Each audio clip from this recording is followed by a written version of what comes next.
ఈ వీడియోని ఆర్టీఎఫ్ అభిమానులందరికీ, వారి మెయిన్ ప్యానెల్ మెంబర్స్ అందరికీ, క్రైస్తవులందరికీ చేరేదాకా షేర్ చేయండి. ఈ రోజు ఆర్టీఎఫ్ వాళ్ళకి పండగే పండగ. ఆర్టీఎఫ్ అభిమానులకి, ఆర్టీఎఫ్ సంస్థలోని సభ్యులందరికీ కూడా సూపర్ పండగ ఈరోజు. ఇప్పుడు నాకు ఎవరు ఏలియాగా కనిపిస్తున్నారు? ఇప్పుడు కర్మేలు కొండ మీదకి పిలిచింది ఏలియానా లేకపోతే బయలు ప్రవక్తలా? ఏలియా పిలిచాడు. చర్చకి పిలిచేవాడు ఏలియా, వేదికకి రమ్మని చెప్పేవాడు ఏలియా, తేల్చుకుందాం రెండని పిలిచేవాడు ఏలియా. ఇక్కడేమో ఆర్టీఎఫ్ పిలుస్తుంది. నంబర్ 1, ఓకే, మీరు పిలిచారు మమ్మల్ని ఈ పుస్తకం మీద ప్రశ్నలు వేయండి అని. అది ఎందుకు మర్చిపోతున్నారు? మీరు ఈ పుస్తకాన్ని విశ్లేషణ చేయడానికి రండి అని పిలిచారు, మేము వచ్చాం. జాన్ క్రిస్టఫర్ గారు, మీరు అబద్ధీకులు, పచ్చి అబద్ధీకులు. నేను చెప్తున్నా కదా, సాయి కృష్ణ గారు ఏమంటున్నా అంటే ఎడ్వర్డ్ విలియమ్స్ కి సబ్జెక్ట్ లేదు అంటున్నాడు అనమాట. మరి తేల్చుకోండి మీరే. Welcome to theological truths. వీక్షకులు, ప్రేక్షకులందరికీ స్వాగతం, సుస్వాగతం. ఈరోజు ఆర్టీఎఫ్ వాళ్ళకి పండగే పండగ. ఆర్టీఎఫ్ అభిమానులకి, ఆర్టీఎఫ్ సంస్థలోని సభ్యులందరికీ కూడా సూపర్ పండగ ఈరోజు. ఎందుకంటారా? ఈరోజు ఆర్టీఎఫ్ అనేది ఒక అబద్ధాల సంస్థ అని నేను పర్ఫెక్ట్గా ప్రూఫ్తో నిరూపించబోతున్నాను. అంత మాత్రమే కాదు, మన జాన్ క్రిస్టఫర్ గారు, ఈయన పచ్చి అబద్ధీకుడు. ప్రజలు చూస్తున్నారు, సమాజం చూస్తుందనే భయం ఏమాత్రం లేకుండా ధైర్యంగా పచ్చి అబద్ధాలు చెప్పగలిగిన వ్యక్తి మన జాన్ క్రిస్టఫర్ గారని నేను ఈ వీడియోలో నిరూపించబోతున్నాను. వీడియోలోకి వెళ్ళక ముందు ఒక కామెంట్ గురించి మీతో మాట్లాడాలనుకుంటున్నాను. స్టీఫెన్ పాల్ గారట మన ఆర్టీఎఫ్ వాళ్ళ అభిమాని అయి ఉంటాడు. నువ్వు ఎన్ని వీడియోలు చేసినా వాళ్ళ తల వెంట్రుకలలో ఒకటి కూడా ఊడదు, నీ వ్యర్థ ప్రయాస మానుకో. అయితే మన స్టీఫెన్ పాల్ గారి యొక్క ధైర్యం ఏంటంటే ఆర్టీఎఫ్ వాళ్ళు చాలా మంచోళ్ళు, వాళ్ళు అబద్ధాలు ఆడరు, వాళ్ళు సత్యమే చెప్తారు అని మన స్టీఫెన్ పాల్ గారు బలంగా నమ్ముతున్నాడు. అందుకే వాళ్ళ ఎంట్రుకలలో ఒక్కటి కూడా ఊడదు, నువ్వు వీడియోలు మానుకో అని నాకు సలహా ఇస్తున్నాడు మన స్టీఫెన్ పాల్ గారు. అయితే ఈ వీడియోతో ఆర్టీఎఫ్ వల్ల అందరి వెంట్రుకలు ఊడిపోతాయి. స్టీఫెన్ పాల్ గారు స్పెషల్గా తప్పకుండా మీరు చూడాలి. ఆర్టీఎఫ్ వాళ్ళు అందరూ కూడా స్పెషల్గా చెప్తున్నా, అందరూ ఈ వీడియో చివరి దాకా చూడండి, సత్యం పర్ఫెక్ట్గా మీకు అర్థమవుద్ది. వీడియోలోకి వెళ్ళక ముందు బైబిల్లోంచి ఒక వచనాన్ని చదువుకుందాం. యోహాను సువార్త 8వ అధ్యాయం 44వ వచనం. మీరు మీ తండ్రి యగు అపవాది అనగా సాతాను సంబంధులు, మీ తండ్రి దురాశలు నెరవేర్చగోరుచున్నారు. ఆది నుండి వాడు నరహంతకుడై ఉండి సత్యమందు నిలిచినవాడు కాడు, వాని యందు సత్యమే లేదు. వాడు అబద్ధమాడునప్పుడు తన స్వభావమును అనుసరించియే మాటలాడును. వాడు అబద్ధీకుడును అబద్ధమునకు జనకుడునై ఉన్నాడు అని స్పష్టంగా బైబిల్ ఇక్కడ చెబుతుంది. సో అబద్ధము ఆడుట అనేది ఫస్ట్ ఎవడుకున్న లక్షణం అంటే సాతానుకున్న లక్షణం. తర్వాత ఈ సాతాను సంబంధులు, సాతానును తమకు గురువుగా చేసుకున్నవారు, వీరందరూ కూడా అబద్ధాలు ఆడడం నేర్చుకున్నాడు. యాక్చువల్గా అబద్ధాలకి జనకుడు ఎవరు? సాతాను. ఇది బైబిల్లో చాలా స్పష్టంగా ఉన్న విషయం. అయితే ఈ అబద్ధాలకు జనకుడైన సాతానును గురువుగా కలిగిన వారే అబద్ధాలు ఆడతారు. అది కూడా సమాజానికి నష్టం చేసి, క్రైస్తవ సమాజానికి మరి ప్రత్యేకంగా నష్టం చేసే అబద్ధాలు వీళ్ళు ఆడతారు అన్నమాట. సో ఈరోజు ఆ అబద్ధాలు ఎంత అద్భుతంగా ఆడతారో అనే విషయాన్ని జాన్ క్రిస్టఫర్ గారి దగ్గర మనం ఈరోజు చూద్దాం. చాలా స్పష్టంగా ఈరోజు మీకు జాన్ క్రిస్టఫర్ గారి గురించి అద్భుతంగా మీకు అర్థమవుతుంది. ముందుగా వీడియోలోకి వెళ్ళక ముందు రీసెంట్గా వారు పెట్టిన ఒక లైవ్లో, వాళ్ళు చేసిన బైబిల్ స్టడీలో మనం చేసే వీడియోల గురించి కొన్ని మాటలు, లావు మాటలు మాట్లాడారు. వాటిని ఒకసారి చూశాక వారి అబద్ధాలను బయటపెడదాం. మేము ఒక వీడియో చేస్తే దానికి ఇప్పటికీ దాదాపు ఒక 7 లేక 8 వీడియోలు వాళ్ళు చేయడం చూస్తా ఉన్నాం, వేరు వ్యక్తులు. కానీ చాలా ఆశ్చర్యం కలిగేటువంటి విషయం, one statement about all those videos is the more you talk, మీరు ఎంత ఎక్కువగా వీడియోలు చేస్తారో అంత ఎక్కువగా మీ కల్చర్ని, మీ యొక్క గురు పరంపరని, మీ యొక్క సంస్కారాన్ని మీరు బయట పెట్టుకుంటున్నారు. ఓకే, మన జాన్ క్రిస్టఫర్ గారు అంటున్న మాట ఏంటంటే, మీరు ఎంత ఎక్కువగా వీడియోలు చేస్తే అంత ఎక్కువగా మీ సంస్కారాన్ని, మీ గురు పరంపరని మీరు అంత ఎక్కువగా బయట పెట్టుకుంటున్నారు అని అంటున్నారు. మన గురించి చాలా కన్సర్న్తో ఉన్నారు మన జాన్ క్రిస్టఫర్ గారు. అయితే ఈరోజు జాన్ క్రిస్టఫర్ గారు అసలు సంస్కారం ఉన్న వ్యక్తేనా? అసలు ఈయన ఎటువంటి వ్యక్తి? ఎంత పచ్చిగా అబద్ధాలు ఆడతాడు అనే సంగతిని ఈరోజు మనం చూద్దాం. మరి ఈయన ఆడే అబద్ధాలు మరి ఏ గురువు గారి దగ్గర నేర్చుకున్నారు, మరి ఏ గురువు గారి పారంపర్యాన్ని ఈయన కంటిన్యూ చేస్తున్నాడో అది కూడా మనకు సమాధానం చెప్పాలి. మా గురు పారంపర్యం గురించి మాట్లాడినప్పుడు ఏమండి, మా సంస్కారం గురించి మాట్లాడినప్పుడు మీకు కూడా కాస్త సంస్కారం ఉండాలి కదా. మీరు ఆడే అబద్ధాలు కూడా ఏ గురువు గారి దగ్గర నేర్చుకొని ఉండాలి కదా. నేను అనుకుంటున్నాను మీ గురువు గారు సాతానే అనుకుంటున్నాను. ఎందుకంటే అబద్ధాలకు జనకుడు సాతాను కదా. మరి అబద్ధాలు ఆడేవారికి గురువు ఎవరు? వాళ్ళకు కూడా గురువు సాతానే. అందుకే మీది ఒక సాతాను సంస్థ అన్నాను. ఇప్పుడు మన జాన్ క్రిస్టఫర్ గారి అబద్ధాల పర్వాన్ని చూసి ఎంజాయ్ చేద్దాం, తరిద్దాం. ముందుగా వారు మాట్లాడిన మాటల గురించి మనం చూద్దాం. డిస్కషన్స్ కి రావడానికి ఒప్పుకోవడానికి గల కారణం ఏంటి? ఏ విధంగా ముందుకు వచ్చారు ఓఫీర్ గారు? అది ఎలా జరిగింది? మాకు బ్యాక్గ్రౌండ్ విషయాలు కొంచెం చెప్తారా? ఇక్కడ ప్రశ్న ఏంటంటే ఓఫీర్ గారు చర్చలకు ఎలా వచ్చారు, బ్యాక్గ్రౌండ్ విషయాలను ఎక్స్ప్లెయిన్ చేయమని ఒక మోసగాడిని అడిగారు. అది మొదటి సంగతి, అది మొదటి మిస్టేక్. తప్పకుండా అండి. 2022 I think you propose the debate. That మీలాంటి వాళ్ళు చర్చా వేదికలు లేకపోతే ప్లాట్ఫామ్ క్రియేట్ చేసి ఓఫీర్ గారిని పిలవడం కాదు. అసలు దీని యొక్క బేసిక్, దీని ఫౌండేషన్ ఏంటంటే, ఎందుకంటే ఇది ఏలియా మినిస్ట్రీ కదా. అంటే మీరు పిలిస్తే మేము రావడం కాదు. అంటే ఇప్పుడు నాకు ఎవరు ఏలియాగా కనిపిస్తున్నారు? ఇప్పుడు కర్మేలు కొండ మీదకి పిలిచింది ఏలియానా లేకపోతే బయలు ప్రవక్తలా? ఏలియా పిలిచాడు. చర్చకి పిలిచేవాడు ఏలియా, వేదికకి రమ్మని చెప్పేవాడు ఏలియా, తేల్చుకున్న రెండని పిలిచేవాడు ఏలియా. ఇక్కడేమో ఆత్యా పిలుస్తుంది. ఇప్పుడు యెహోవాయే దేవుడని నిరూపించుకోవాల్సిన అవసరం ఏలియాకు ఉంది. కాబట్టి ఆయన ప్రార్థన చేశాడు, అగ్నిని కురిపించాడు, కన్విన్స్ చేశాడు సమాజాన్ని. చూశారు కదా, మన మహామేధావి మోసగాడు, పచ్చి మోసగాడు జోనథన్ నాయక్ మాట్లాడిన మాటలు. ఏం మాట్లాడుతున్నాడు? చర్చకి ఎవరు పిలిచారట? ఆర్టీఎఫ్ వాళ్ళు పిలిచారట. మొట్టమొదటి సంగతి ఇది, మెయిన్ ఇంపార్టెంట్ పాయింట్. చర్చ మొత్తం దీని చుట్టూనే తిరిగిందండి. ఆర్టీఎఫ్ వాళ్ళు చర్చకు పిలిచారా, ఓఫీర్ గారు చర్చకు పిలిచారా? ఓఫీర్ మినిస్ట్రీస్ వాళ్ళు పిలిస్తే ఆర్టీఎఫ్ చర్చకు వచ్చిందా, లేదు ఆర్టీఎఫ్ పిలిస్తే ఓఫీర్ మినిస్ట్రీస్ వాళ్ళు చర్చకి వెళ్ళారా? ఈ సంగతి చాలా ప్రాముఖ్యమైనది. ఇది నేను చెప్పే మాట కాదు, ఇది జాన్ క్రిస్టఫర్ గారే చెప్పిన మాట. 2022లో చర్చ జరిగినప్పుడు జాన్ క్రిస్టఫర్ గారే ఏం చెప్పారు అది కూడా మనం చూద్దాం. ఓకే, ఇదే పాయింట్. బట్ ఈ పాయింట్ డిస్కషన్ లో మనం డైగ్రెస్ అవుతున్నామని అనిపిస్తుంది.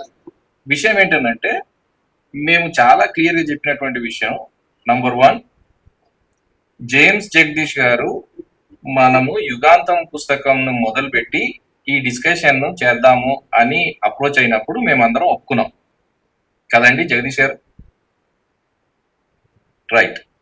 సో అవర్ సబ్జెక్ట్ అంటే నంబర్ 1, ఓకే, మీరు పిలిచారు మమ్మల్ని ఈ పుస్తకం మీద ప్రశ్నలు వేయండి అని.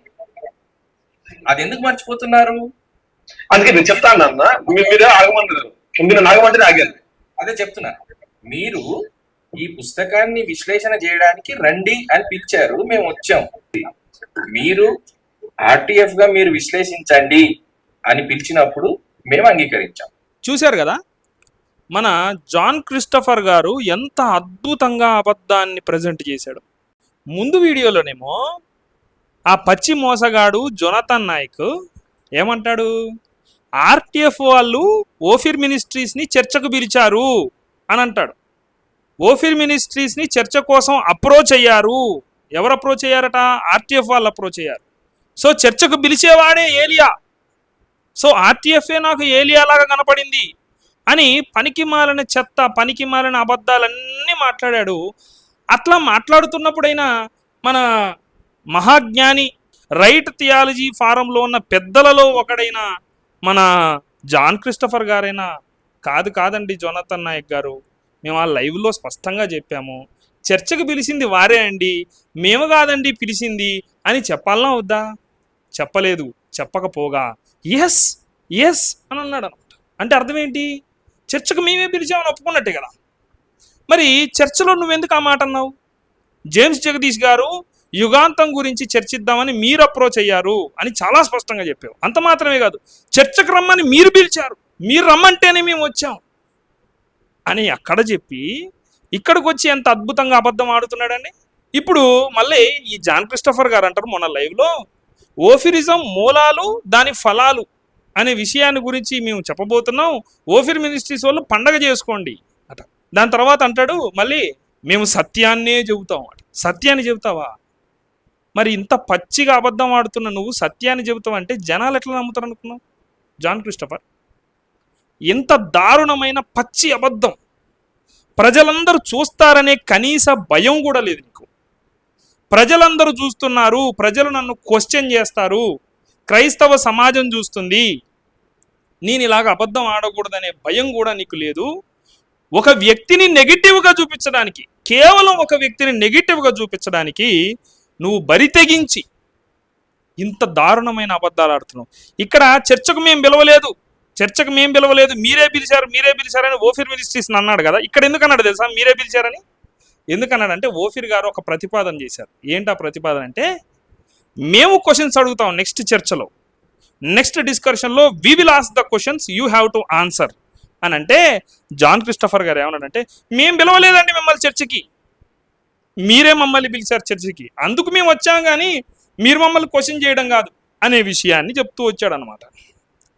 విషయాన్ని డివేట్ చేస్తున్నారు. మేము పిలవలేదు మెంబర్ చర్చకి, మీరే మమ్మల్ని పిలిచారని చెప్తున్నాడు. అంటే ఎంత దారుణంగా అబద్ధాలు, ఎంత అద్భుతంగా చాకచక్యంగా ఆడుతున్నారు. అప్పుడేమో మేము ఆన్సర్ చేయాల్సి వస్తుందేమో అని చెప్పి చర్చకు మేము పిలిచింది కాదన్న. ఇప్పుడేమో నిన్ను ఏలియా అంటున్నాడు కదా, అందుకని చర్చకు మేమే పిలిచామంటాం. అంటే ఏ ఎండకి ఆ గొడుగు పట్టగలిగే అంత సామర్థ్యం ఉన్నోడు మన జాన్ క్రిస్టఫర్. ఈయన వచ్చాట ఇప్పుడు సత్యం చెప్తాడట. ఎవరు నమ్ముతారు నువ్వు సత్యం చెప్తావంటే? సరే ఇది అట్లా పోనీ. జోనథన్ నాయక్ ఏమన్నాడంటే, చర్చకు పిలిచేవారే ఏలియా అన్నాడు కదా. ఈ వీడియోలో జాన్ క్రిస్టఫర్ గారు ఏమన్నాడు? చర్చకి మీరు పిలిచారు, మేం పిలవలేదు, ఇది ఎందుకు మర్చిపోతున్నారు అన్నాడు. చర్చకి మీరు పిలిచారు అన్నాడు కదా. సో జాన్ క్రిస్టఫర్ గారు జోనథన్ నాయక్ చెబుతుంటే మౌనంగా ఎస్ ఎస్ ఎస్ అంటున్నాడు కదా. సో ఆ లెక్కన జోనథన్ నాయక్ మాటలన్నింటినీ జాన్ క్రిస్టఫర్ యాక్సెప్ట్ చేశాడు. సో చర్చకు పిలిచేవాడే ఏలియా అనేది జాన్ క్రిస్టఫర్ గారు కూడా యాక్సెప్ట్ చేశాడు. సో జాన్ క్రిస్టఫర్ గారు కూడా యాక్సెప్ట్ చేశాడంటే చర్చకు పిలిచేవాడే ఏలియా అయితే, ఓఫిర్ గారు ఏలియా అయితే చర్చకు వచ్చిన మీరెవరు? బయలుదేవి ప్రవక్తలా? అంటే ఎంత నీచానికి దిగజారుతారండి. ఏ ఎండకు ఆ గొడుగు పడతావా? 2 నాలుకల ధోరణి అంటారు చూసారా, ఇది సాతానుగాడుకుండే లక్షణము. అందుకే నేను ఆ వచనం చదివాను, అబద్ధమునకు జనకుడు వాడు. ఇట్లా పచ్చి అబద్ధాలు ఆడే వాళ్ళందరూ ఎవరి సంబంధులు మరి మీరు చెప్పండి, ఆడియన్స్ డిసైడ్ చేయండి, కామెంట్ చేయడానికి అవకాశం ఇస్తున్నా. ఇట్లా పచ్చి అబద్ధాలు ఆడే వాళ్ళు ఎవరి సంబంధులు? దేవుని సంబంధులు అయితే ఇంత పచ్చిగా, ఇంత పబ్లిక్గా, ఇంత క్రైస్తవ సమాజానికి మేలు చేద్దాం అనుకొని జరుగుతున్న చర్చ విషయంలో ఇంత పబ్లిక్గా అబద్ధం ఆడతారా? ఎంత దారుణమైన విషయం. So totally John Christopher is a great liar, చాలా పెద్ద అబద్ధీకుడు. సో మరి ఈ జాన్ క్రిస్టఫర్ అనే అబద్ధీకుణ్ణి కలిగిన సంస్థ, ఆ అబద్ధీకుణ్ణి ఒక కోర్ కమిటీ సభ్యుడిగా, ఆ అబద్ధీకుణ్ణే వాళ్ళ సంస్థకి పెద్దగా కలిగిన సంస్థ, మరి అది అబద్ధాల సంస్థ కాకుండా ఏమైంది? సో అబద్ధాల సంస్థ, అబద్ధీకుణ్ణి కలిగిన సంస్థ, అబద్ధాలకి జనకుడు సాతానే కాబట్టి మరి అది కూడా సాతాను సంస్థే. That's all, hence proved. ఇంకా ఈ విషయం గురించి వీళ్ళు మాట్లాడిన సంగతులు ఉన్నాయి, అవి కూడా విన్నాం. వాస్తవానికి ఈ విషయాలన్నీ మాకు తెలియదు, అంటే మీ మధ్యలో ఈ డిస్కషన్స్ జరిగిన విషయాలు మాకు తెలియదు. కానీ ఇది చాలా అద్భుతంగా ఉంది. వాస్తవానికి మాకు కూడా ఇది చాలా అద్భుతంగా ఉందండి.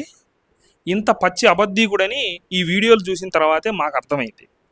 సిన్సియర్ గా ఎఫర్ట్ పెట్టాము, చాలా ప్రేమపూర్వకంగా ఎఫర్ట్ పెట్టాము. అసలు ప్రేమపూర్వకంగా ఎఫెక్ట్ పెట్టారా మీరు? ఇంత పచ్చి అబద్ధాలు ఆడేవాడు ప్రేమపూర్వకంగా ఎఫెక్ట్ పెట్టాడంటే ఎవరు నమ్ముతారు? ప్రపంచం నమ్మదు, క్రైస్తవ సమాజం నమ్మదు. అర్థమైందా? గుర్తుపెట్టుకోండి. ఇప్పుడు ఈ 2 నాలుకల ధోరణి ఉన్నవాడు ఈ అబద్ధీకుడైన జాన్ క్రిస్టఫర్ 2012లోనే ఓఫిర్ గారి గురించి అమెరికాలో చెప్పాడట. ఇప్పుడు అబద్ధాలు చెప్పినోడు, ఇంత పబ్లిక్ అబద్ధాలు చెప్పినోడు వెనకాల నిజాలు చెప్తాడని మనం నమ్మగలమా? సరే, ఏం చెప్పాడో విన్నాం. నాకు మిమ్మల్ని గురించి నేను మొదట విన్నది 2012 సంవత్సరంలో అనుకుంటా. మీరు యుఎస్ లో ఓఫిర్ మినిస్ట్రీ స్టార్ట్ చేయడానికి అక్కడికి వెళ్ళారు కదా. అవునండి, కరెక్ట్. ఆ, అదే ఇప్పుడు మీకు తెలియని విషయం నేను ఒకటి చెప్తాను. ఏంటంటే 2012 సంవత్సరంలో తెలుగు క్రిస్టియన్ ఫెలోషిప్ టీసీఎఫ్ వాళ్ళ మధ్యలో యూత్ వింగ్ వాళ్ళ మీటింగ్స్ లో మాట్లాడడానికి నేను న్యూ జెర్సీ వచ్చాను. ఓకే. అప్పుడు ఓఫిర్ గారు కూడా అక్కడికి వచ్చారు. మీరు ఓఫిర్ గారిని పిలిపించారు. అప్పుడు ఓఫిర్ గారి ద్వారా అక్కడ పరిచర్య ఆరంభించాలని టీసీఎఫ్ వాళ్ళను మీటింగ్ కి మీరు ఇన్వైట్ చేశారు. అప్పుడు డేవిడ్ చిగురుపాటి అంకుల్ ఇంకా అక్కడ ఉన్న పెద్దలందరూ కూడా అసలు ఓఫిర్ గారి డాక్టరీన్ ఏంటి మాకు తెలియదు బాబు, చెప్పు అని నన్ను ఒక నైట్ కూర్చోబెడితే నేను అప్పటికే ఈ పుస్తకాలు చదివి ఉంటాను కాబట్టి అందులో ఇలా ఇంట్లో ఉంది డాక్టరీన్లు. రెండోది ఏంటంటే నాకు ఓఫిర్ గారి గురించి 89వ సంవత్సరం నుండి తెలిసాను. నేను ఈయూలో ఉన్నప్పుడు మా సీనియర్ అడ్వైజర్ ఓఫిర్ గారి చర్చికి వెళ్ళేవాడు. ఓఫిర్ గారి చర్చ్ లో వన్ ఆఫ్ ద ఎల్డర్స్ అన్నమాట. వారి ద్వారా అంటే అక్కడ జరుగుతున్న విషయాలు అన్ని తెలుసు అవి. సో అప్పుడు ఆ new Jersey Telugu Christian fellowship పెద్దలందరూ వీరి పరిచర్యను గురించి డాక్టరీన్ గురించి చెప్పమన్నప్పుడు నేను ఉన్నట్టు మొత్తం చెప్పాను. నేను చదివింది ఇది, ఆ బుక్స్ లో ఇలా ఉంటది అది అన్నప్పుడు ఇంకా వాళ్ళు డ్రాప్ అయిపోయారు. వాస్తవానికి మీకు గుర్తుండి ఉంటది, వాళ్ళు మళ్ళీ పిలవలేదు. అప్పుడు మీరు ఒక హోటల్లో పెట్టారు మీటింగ్. ఇక అది వేరే విషయం అనుకోండి. సార్ మన విన్నారు కదా, ఈ అబద్ధీకుడు 2 నాలుకల ధోరణి కలిగిన వ్యక్తి 2012లో ఓఫిర్ గారి గురించి అమెరికాలో ఉన్న తెలుగు క్రైస్తవులకి ఓఫిర్ గారి సిద్ధాంతాల గురించి చెప్పాడట. ఇంత పబ్లిక్గా అందరూ చూస్తారనే భయం కూడా లేకుండా ఇంత అద్భుతంగా అబద్ధాలు ఆడుతున్న వ్యక్తి 2012లో నిజం చెప్పుంటాడండి. ఇతనట 1989 నుండే ఓఫిర్ గారిని దూరం నుండి అబ్జర్వ్ చేస్తున్నాడట. అబ్జర్వ్ చేస్తూ వెనకాల అందరికీ ఇలాగ అబద్ధాలు ప్రచారం చేస్తున్నాడు. అందుకే చెప్పాను నేను, ఆర్టీఎఫ్ అనేది అబద్ధాల సంస్థ. ఆర్టీఎఫ్లో ఉన్న ఆ యొక్క core committee member, RTF main committee member ఈ జాన్ క్రిస్టఫర్ ఇంత పెద్ద అబద్ధాలు ఆడుతున్నాడంటే ఆర్టీఎఫ్ టీం ఎలాగుంటుంది? ఆర్టీఎఫ్లో ఉన్న వాళ్ళు ఎట్లాంటి వాళ్ళు? ఒక మాట మీరు ఆలోచించండి, వీక్షకులు ఆలోచించండి. ఆర్టీఎఫ్లో ఉన్న వాళ్ళు ఎట్లాంటి వాళ్ళు అయి ఉంటారు? అందరూ అబద్ధీకులు అయి ఉంటారు. ఒక అబద్ధీకుడు ఎవరిని తయారు చేస్తాడు? మరి అబద్ధీకులనే తయారు చేస్తాడు, పచ్చి మోసగాళ్ళని తయారు చేస్తాడు. వీళ్ళ సంస్థలో తయారయ్యేది ఇట్లాంటి అబద్ధీకులే. చాలా స్పష్టంగా అర్థమవుతుంది. కాబట్టి ఆర్టీఎఫ్ అనేది అబద్ధాల సంస్థ. అంత మాత్రమే కాదు, ఆర్టీఎఫ్ అబద్ధాల సంస్థ కాబట్టి అబద్ధాలకు జనకుడు సాతాను, కాబట్టి సాతాను సంస్థ. ఆర్టీఎఫ్ అనేది ఒక సాతాను సంస్థ. ఇప్పుడు ఆ డిబేట్ జరిగిన తర్వాతట కొన్ని డిస్కషన్స్ జరిగాయట. ఓఫిర్ మినిస్ట్రీస్ వాళ్ళు రెస్పాండ్ కాలేదు, రెస్పాండ్ కాకపోగా ఆర్టీఎఫ్ వాళ్ళు పారిపోయారని అన్నారు అనే దాని గురించి మన అబద్ధీకుడు జాన్ క్రిస్టఫర్ గారు చెప్పాలనుకుంటున్నారు. దాని గురించి మనం విందాం. అయితే ఇంకొక విషయం ఏంటంటే బ్రదర్, ఇప్పుడు ఆ డిబేట్ తర్వాత జరిగిన విషయాలు ఇవి చాలా మందికి తెలియదు. అంటే బిహైండ్ ద సీన్ ఏం జరిగిందన్న సంగతి తెలియదు. తెలియకుండా ఇప్పుడు ఆ రోజు డిబేట్ తర్వాత విధి విధానాలు మళ్ళీ మార్చుకుందాం, రాసుకుందాం అని మళ్ళీ 3 సార్లు కూర్చోవడం జరిగింది. 3 సార్లు జూమ్ మీటింగ్లు పెట్టుకోవడం జరిగింది. దాంట్లో మీరు ఉన్నారు, అరుణ్ కుమార్ గారు ఉన్నారు, ఇంకా అక్కడ ఆ వీడియోలో ఉన్న ముగ్గురు కూడా ఉన్నారు, నలుగురు కూడా ఉన్నారు. నాకు ఆశ్చర్యం ఏంటి అని అంటే, అసలు ఇంకా తర్వాత ఆర్టీఎఫ్ వాళ్ళు పారిపోయారు అన్నట్టు, వీళ్ళు అసలు ముందుకు రాలేదు అన్నట్టు మాట్లాడతారు ఎందుకు? వాళ్ళు ఉన్నారు కదా డిస్కషన్ లో 3 సార్లు కూర్చొని మాట్లాడినప్పుడు అప్పుడు చెప్పొచ్చు కదా, మీరు మీ స్టాండ్ ఏంటో పేపర్ మీద పెట్టిస్తేనే మేము ముందుకు వస్తాం అని చెప్పొచ్చు కదా. అప్పుడేమో వేరే విధి విధానాలు రాసి అయ్యగారికి ఆరోగ్యం బాగాలేదు, అయ్యగారు ఎలక్షన్ లో క్యాంపెయిన్ లో తిరుగుతున్నారు, అయ్యగారు ఈ పనిలో బిజీగా ఉన్నారు, ఆ పనిలో బిజీగా ఉన్నారు అని చూశారు కదా. చర్చ తర్వాత ఎన్నో విధి విధానాలు మార్చుకున్నాం, ఆర్టీఎఫ్ వాళ్ళు పారిపోయారని ఓఫిర్ మినిస్ట్రీస్ వాళ్ళు క్లెయిమ్ చేస్తున్నారు అని ఈ అబద్ధీకుడు గారు చెప్పారు. అయితే యాక్చువల్గా చర్చ అయిపోకముందే, చర్చలో ఉండగానే ఓఫిర్ గారు ఒక మాట చెప్పారు చాలా స్పష్టంగా. చర్చ ఎండింగ్లో ఈ చర్చ తర్వాత ఏం చేయాలి, నేనేం చేయాలనుకుంటున్నా, నా అభిప్రాయం ఏంటిది అనేది ఓఫీర్ గారు చాలా స్పష్టంగా చెప్పారు.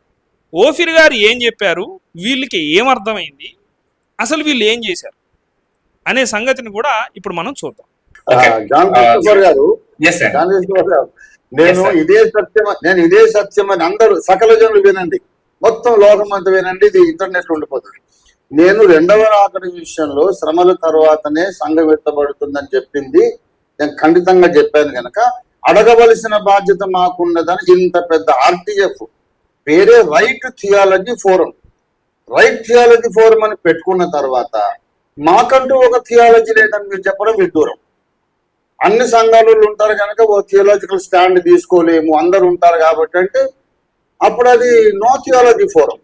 ఒక్క విషయం అండి, అంటే no please let me finish with 1 second.